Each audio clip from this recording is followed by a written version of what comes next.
Hello out there, this is Wake Angel 2001, and I'm coming at you a lot sooner than I thought I would with the fourth wave of WM Block's Not Lego Sonic minifigures. The fourth wave seems to be dedicated to all of the super forms that they could possibly cram in. Now, I picked these guys up off of eBay, just like I did with the first three waves. Unfortunately, unlike the first three waves, I wasn't able to find a really good price for them. With the first three waves, each figure cost me an average of $3 to $4, so like the whole sets weren't all that expensive. Unfortunately, for this series, each of the figures cost $8, so that's almost as much as official Lego minifigures cost. So this wave was a bit more expensive for me to get my hands on. But, you know, say la vie. I am toy customizer Wake Angel 2001. I can eat the cost on a few Lego minifigs. So, as something of a bonus, the guy who was selling them on eBay threw in these metal rings. I mean, I don't think they're metal, but they're very metallic feeling plastic. Like, they're cool to the touch, and they make a nice chink sound when you tap them on things, and each one of them came with one, so I have more metallic looking gold rings. I mean, there's no way the Lego figures are going to be able to hold them in their little cup hands, but you know. Anyway, so the Super Wave is kind of a weird foible, is that they come with every single one of them comes with a skateboard, like Jet the Hawk and Storm the Albatross had. Not sure why. I guess they just figured that it was kind of a cool thing. And this is essentially a remold wave coming out, because like there's no original molding done for this, just new paint jobs. But yeah, aside from the fact that they're vaguely color coded to what they are, except like Fleetways Sonic has orange. I don't know why. Yeah, this is all of the like Lego super forms. So let's take a look at them one at a time, and we can see how cool this little series is. Okay, so let's start the Super Wave with Super Metal Sonic, which I'm pretty sure isn't a thing. The only time that I can remember Metal Sonic legitimately going super is in the IDW comic, when he was Neo Metal Sonic. And the only super metal form that I can recall from the video games at all is in Sonic and Knuckles, when Mecha Sonic from Sky Sanctuary Zone was able to go super by absorbing power from the Master Emerald. But, you know, that was Mecha Sonic, not Metal Sonic. Although maybe they're trying to invoke the idea of Mecha Sonic with the much larger forearms that this figure has. I remember when I was mentioning it compared to the last wave's Metal Sonic, like these much bigger forearms was something you would see on Metal Knuckles, but maybe they were trying to invoke the idea of Mecha Sonic. Although in that case, they should have done some changes, like, you know, a new head that looked like the Mecha Sonic head from Sky Sanctuary. I mean, yeah, I still think I prefer the way that the arms went on the original Metal Sonic, thank you very much. Although, I will say that the deco on this one is pretty nice. Let's hold that real close to the camera so you can see what I'm talking about. So you see, like, they actually drew out the whole thing. Like, that's Metal Sonic's body on there. You can even see his legs and his shins drawn in. They went back to the regular Lego minifigure buck instead of having to rely on the Digidegrade legs to create that skinny robot look. But yeah, they really went into the details on the sides of the arms to try and evoke his, you know, the way that he looks. Like, this is easily one of the best tampograph detailings on they did. So, like, aside from the fact that, as far as I'm aware, Super Metal Sonic isn't actually a thing, this is a really nice minifigure. Super detailed, and it looks great. Up next, let's do a twofer with Super Silver and Super Shadow. You know, this is to create the whole Super Trinity thing that we have going on from Sonic 2006 with Super Sonic. But Super Sonic was a Wave 1 figure, so let's get him out of here for now. These guys are pretty much the Silver and Shadow molds repainted. Although they did get different shades of yellow. Like, you have the very light buttery yellow that is Silver, and the more beige-ish goldish yellow that is Shadow. This is to reflect their unique superform colors. I remember in Shadow the Hedgehog, Shadow's superform was just gold like Sonic's was. Although if you remember in Sonic Adventure 2, when he went super, he didn't turn gold. He turned like a platinum silver. So like it's nice to see that they know that these guys are supposed to have unique colors when they go super. Although they have unique colors, they don't exactly have a unique molding, however. As like I said, they are basically just, you know, Shadow and Silver again. Just done up in different colors this time. The tampography is pretty much identical. In fact, I will say, if you look, the glove cuffs, though smaller, are drawn more detailed this time. Similar story with the boots. So at least they put original tampography that's more detailed in these new figures. So I guess that compensates a little bit for the fact that they're just the same molds. But it's actually really noticeable with Silver because his spines still curl downward. When Silver goes super, his spines are supposed to curl upwards. You know, like they did it so well with Super Sonic. I'm wondering why they didn't do it with Silver. Do they think that people just don't like him as much? I mean, these people are going out of their way to buy third-party knockoffs of Sonic Lego minifigures. They're gonna care about a detail like that. Unlike Mecha Sonic, Metal Sonic, these guys also come with their own effects parts. Super Shadow came with a ring.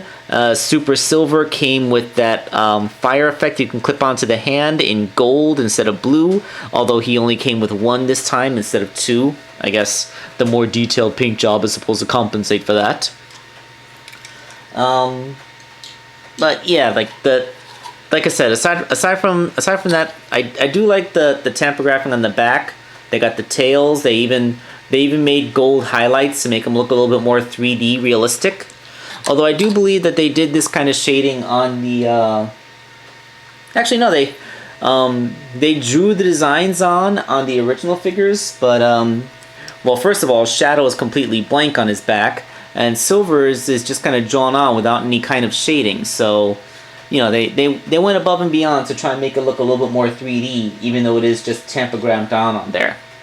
Up next is Super Tails and Super Knuckles, or as fans of the comic books might feel, Hyper Knuckles and Turbo Tails. And this is kind of cool because I was starting to think that Sega themselves forgot that these guys can go super. If it wasn't for the fact that they did it in Sonic Mania, I would be certain that the people who are on Sonic Team nowadays completely forgot that they'd be able to do this. So yeah, again, they are in their unique colors. Super Knuckles is that pink, and Tails is a very cream yellow. Good on you, WM Blocks, for going with this glorious bubblegum pink and not trying to fake it with a fuchsia or more manly shade of pink, like a faded salmon or something. Like, this is a real legit pink Knuckles, and I respect the hell out of you for that. It would appear for the most part that they used the same molding that they did with the other with the base figures, of course, but they did change the facial expressions. Like, if you look at Knuckles' face, he has a bit of a super smirk going on, as opposed to his grimace that the original figure had. And Tails seems to have a little bit of a confident swagger about himself, and they remembered to put his bangs in, so that's always good. They even drew little lines on top of his eyes to give him a bit more of a stern expression.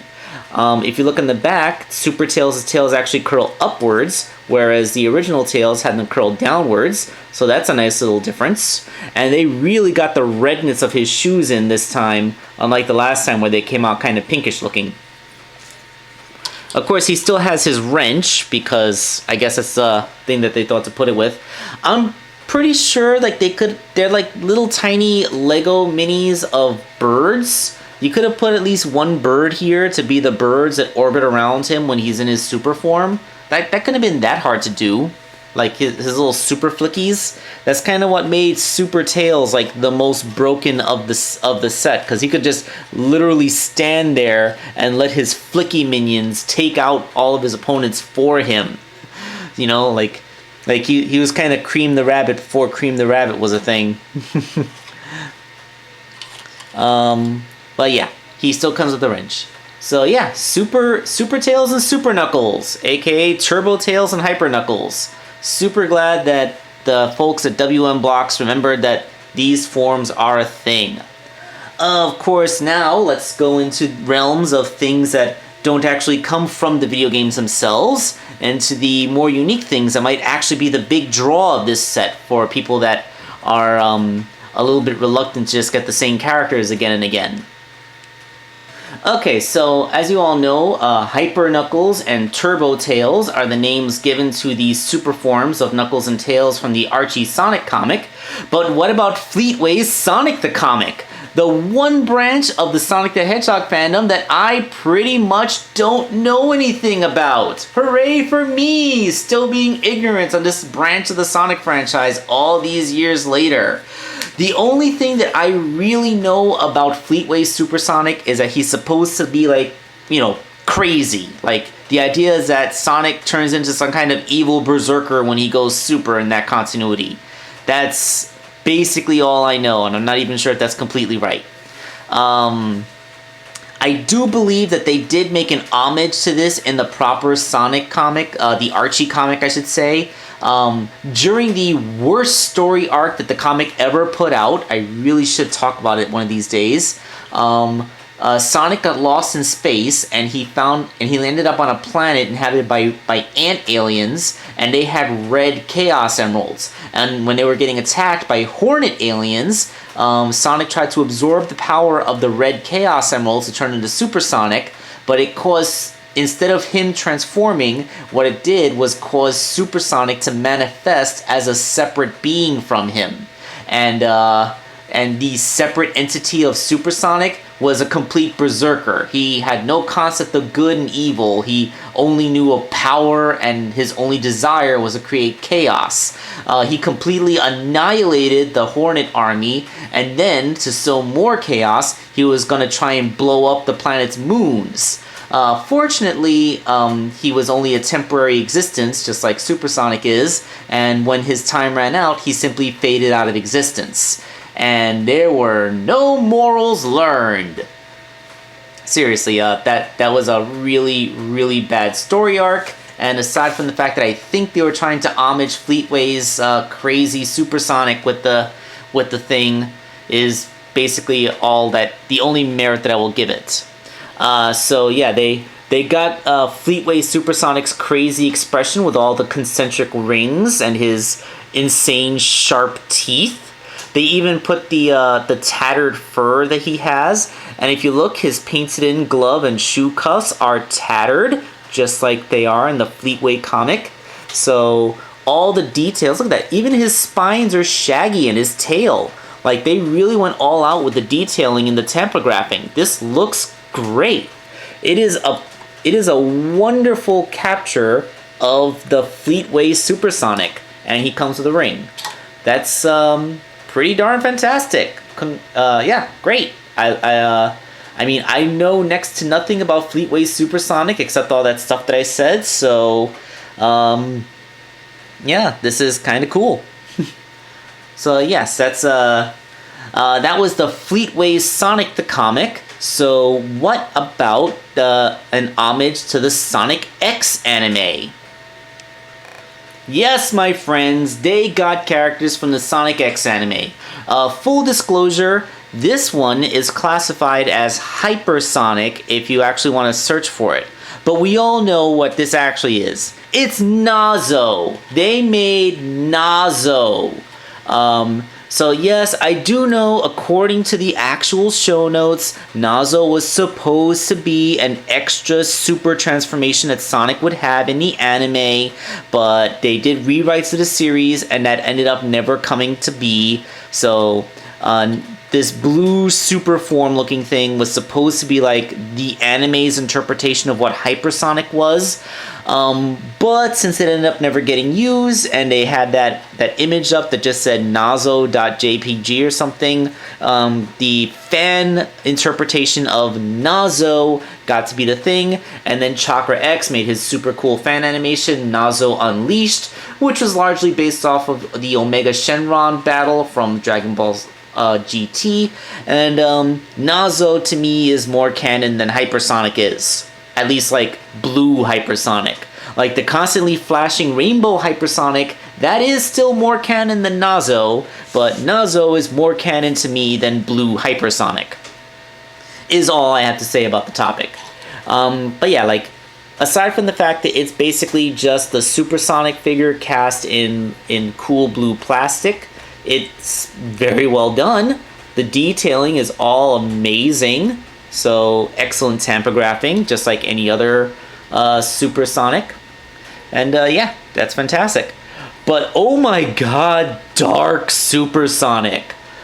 Let's get him alone up there, because this is something I really wanted to talk about. Like although he was only on screen for a scant few seconds, the very idea that they would actually do a dark supersonic transformation, like they had mentioned how in way back in Sonic Adventure, they posited that there's positive and negative energy contained within the Chaos Emeralds. And Sonic normally utilizes the positive energy, but this is what it looks like when he utilizes the negative energy of the Chaos Emeralds, and he turned into some kind of, like, look at that, completely whited out eyes, that sinister sneer. Like, it's not full on Fleetways Sonic, but it is a great deal. It is a great deal more intimidating than. Like, it's actually a broader sneer than what the actual Supersonic figure has. And then his back actually has the tampography.